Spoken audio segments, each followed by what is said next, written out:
Yo, what is going on YouTube? I am Germ here. Today I wanted to talk a little bit about the support situation for G2 headed into 2022. So at this point it is looking more and more likely that Miky X will not be the support for G2 Esports in 2022. It looks like he will be on the move.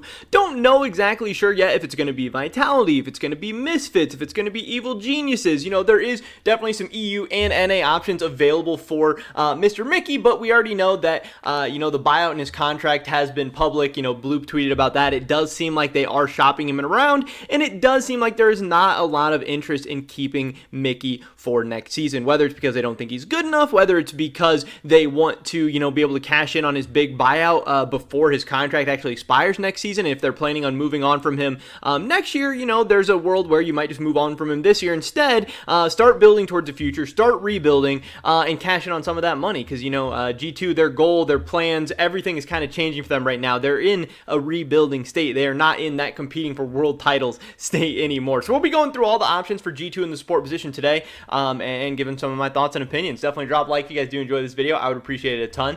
Subscribe to stay up to date on all my latest content. We're trying to hit 10,000 by the end of the year, and consider checking out my Patreon, patreon.com/IamGerm. With that being said, here we go. So, we know a couple different options. We have Lebrov is probably the guy that we have talked about the most. Obviously, he is currently Vitality support, and honestly, if I was to say, he would probably be the front runner for G2 at this point. I don't know who exactly in that world would end up as a Vitality support, whether it's Miky or whether it's somebody else entirely. So it's going to be interesting to see there. I think most people think Lebrov is probably the best and most likely candidate because we've already seen him get some LEC time. I know people are really kind of having mixed opinions about Lebrov, but out there, a lot of people see, think very, very highly of him, not only right now, but especially developing into the future as like a good, young, more inexperienced support that is probably going to be really good in a year or two, which again is something G2 is looking for. It's not looking like 2022 is going to be the year of G2 by any means. Mad Lion's still going to be really strong. Rogue's going to be good. Fnatic will probably be really good.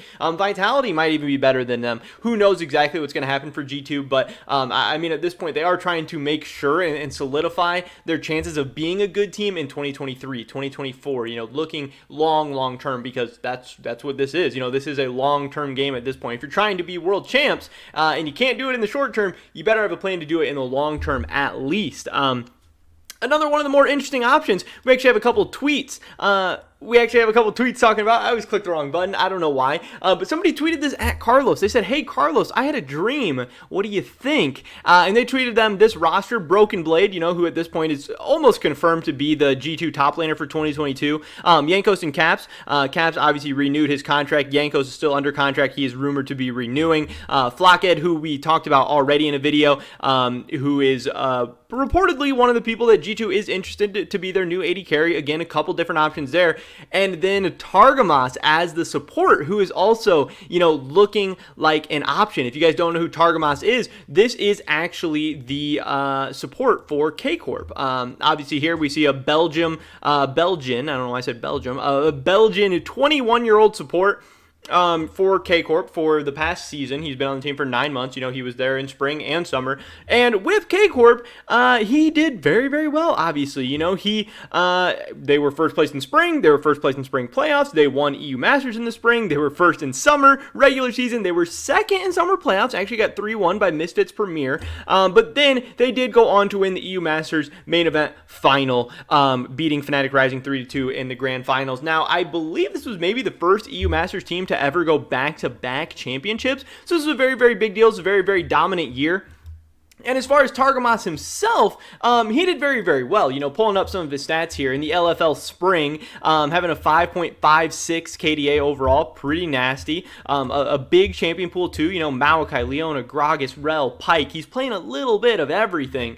Spring playoffs, really good stats. EU Masters in the spring. This is really, we're playing up against the best of the best as far as European Regional League team goes. And he was able to keep the same level. Again, really, really high KDA. Very, very good stats. stats. They did an awesome job. Again, a lot of different champions. Here he's mostly playing tanks, Leo, Thresh, Rel, Alistar, but still getting a Taric game in, still getting a Rakan game in, still getting a Pyke game in, and also finding success on a lot of these different champions, which is good to see. LFL Summer, again, same stuff. He's looking good. Obviously, he didn't look as good in the LFL Summer playoff or the LFL finals, where, his team did come up a little bit short, but then bringing it back, EU Masters Summer, again, some very, very nice stats, and again, a very, very wide array of champions in that pool. So he seems to be, at the very, very top of the ERL scene. He seems like he's at least ready to take that step into the LEC. Now, again, is G2 necessarily the best place for a team to start out? A team with a huge fan base, high expectations, a team that's going to have a ton of pressure on them, a team that wants to have insane goals?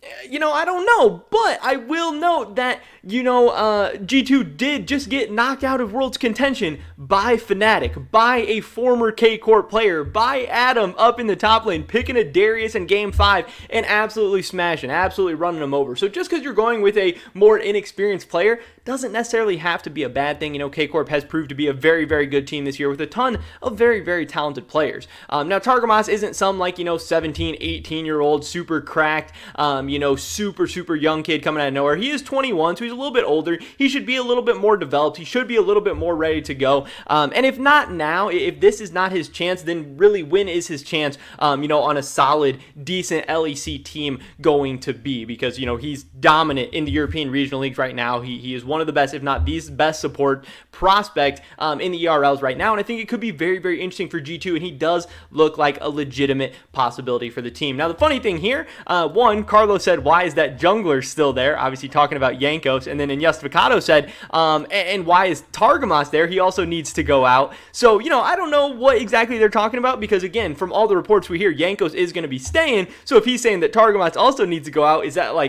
some reverse psychology stuff? If Jankos needs to go out, Targamas needs to go out, does that mean they're both actually in? I don't exactly know. I thought that was kind of weird. And then Carlos does go on to have another tweet about this as well. He said, I have no idea who that bot lane is, by the way. I'm not kidding. And obviously, we know he's kidding. We know he is trolling, because he was just tweeting about Flockhead the other day. He was just tweeting out a bunch of duck memes, a bunch of quacks, all of this stuff. So then we also know he knows who Targamas is. Targamas is a back-to-back EU Masters champion. Again, he is one of the best prospects going around. So, obviously he's joking here a little bit. Obviously some tongue-in-cheek stuff. So maybe, again, some reverse psychology, or if he's just joking, this means that this could be the bot lane. Now, I don't really think you could go wrong with either of these guys, whether it is Labrov, whether it is Targamas, or whether it ends up being Miky X again. I think G2 is going to be fine as far as the support position goes. I think Targamas and Labrov are two very, very exciting prospects, two guys that I really do expect to be, some of the better supports in the LEC in a couple of years. I think they're capable, especially when paired up with a good coaching staff, good infrastructure, good team around them. I think they have, the natural abilities to be able to hang. So I think they would be good choices. Now, exactly which one of those three is going to be the best in the coming years, that's going to be for G2 to make that decision, and for the rest of us to find out. But I just wanted to let you guys know, what some of the different options are. And if you didn't know, maybe you don't follow ERLs, maybe you don't follow EU Master super close, who Targamas is, and kind of what it seems like G2 is considering, at least at this point. This is what we're hearing, that these are two of the main options for G2 headed into 2022, since it doesn't seem like Miky is going to be back. But that is pretty much it for this video today, guys. Definitely drop a like if you did enjoy it. I would appreciate it so much. Leave a comment down below. What do you think G2 should do in 2022? Do you think it should be Miky? Do you think it should be Labrov? Do you think it should be Targamas? I would love to hear your guys' thoughts and opinions. Subscribe to stay up to date on my latest content. Hopefully catch you guys in the next one.